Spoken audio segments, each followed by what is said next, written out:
2024 has been the year that Harley Davidson seemed to be suing everybody. Watch this video. So Harley Davidson this year, 2024, and if you're watching 2025, it'd be last year, of course, they seem to be wanting to sue everybody. They've gone after a few clothing retailers this year, a couple in the UK as well, and I think recently in the United States, and maybe some in China as well. They've gone after them for reproducing items of clothing with Harley Davidson logos as well, counterfeit or things that look very, very like Harley Davidson logo, bar and shield, let's say. So they go after these suppliers and they're really protecting their brand. So I don't necessarily blame them for that in many ways. I actually think this is actually right. They should protect their brand. And possibly this is one of the criticisms of Harley Davidson, is that they care about their brand more than the product that they're delivering. It's all about the brand and less about, well, customer satisfaction or that. Now, that could be a bit harsh, but it certainly seems that way. And it certainly it comes across that way at times. They're more interested in protecting the bar and shield and Harley Davidson, orange and black and all that kind of stuff, as opposed to, well, just delivering on lots of other things. And look, they've been having a bit of a PR disaster this year in lots of different ways as well. Not only in terms of products, in terms of price, but also in terms of this whole DEI thing as well. And also why there's been a big backlash against the company in terms of sales. Now, yes, you might make a bit of a recovery. And also they're trying to entice a lot of customers back with the great deals coming up to Christmas as well. And they're knocking off lots of money in certain places as well. But it really depends where you are, of course. But whatever they do, is that enough to win you back? So then you see, well, okay, now you see the other side, their corporate side of them. And you think, well, actually, they're just going to sue everybody, for their brand. They lost a really big court case a couple of months ago where they had to pay £287 million for the death of a female rider. I think she was a pillion, wasn't she, on the back of a trike. They lost that court case. But then you think, okay, Harley Davidson, pay up. But then you find out recently that actually they've been suing the insurance companies over this as well. And it might not be that they even pay it. It could be that the insurance companies have to pay this money over to the people concerned. So you think, well, have they got away with that? They haven't got away with it, of course, because they lost the trial. But the thing is, financially, have they got away with it?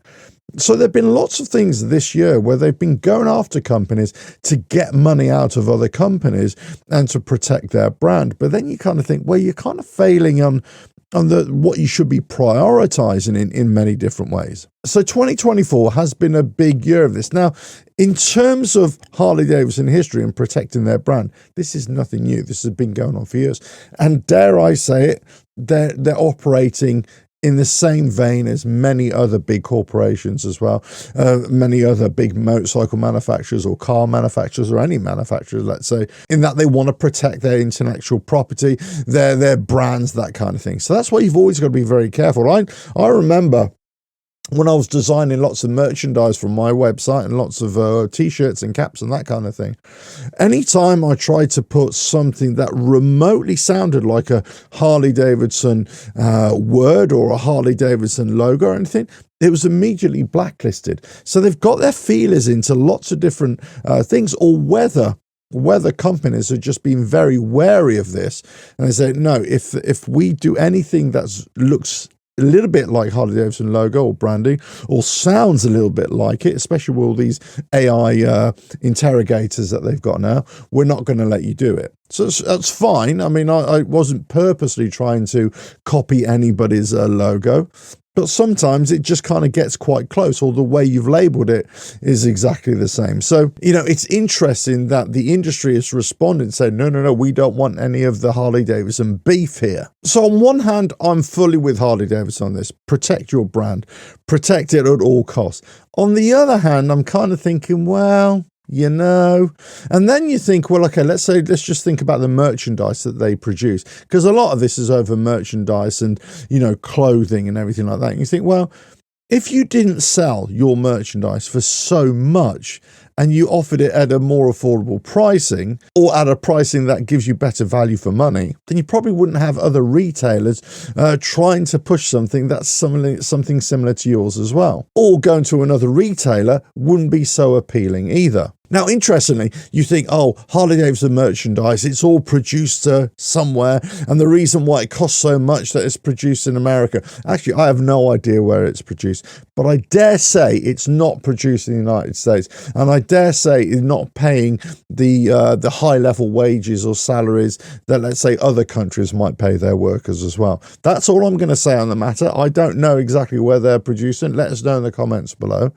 However, I'll give you a little story here. I went into a Levi's shop the other day, and yeah, they're selling really expensive items, and the label said where it was made, and it's made in Turkey, because lots of clothing is made in Turkey. In fact, you get great knockoffs in Turkey as well.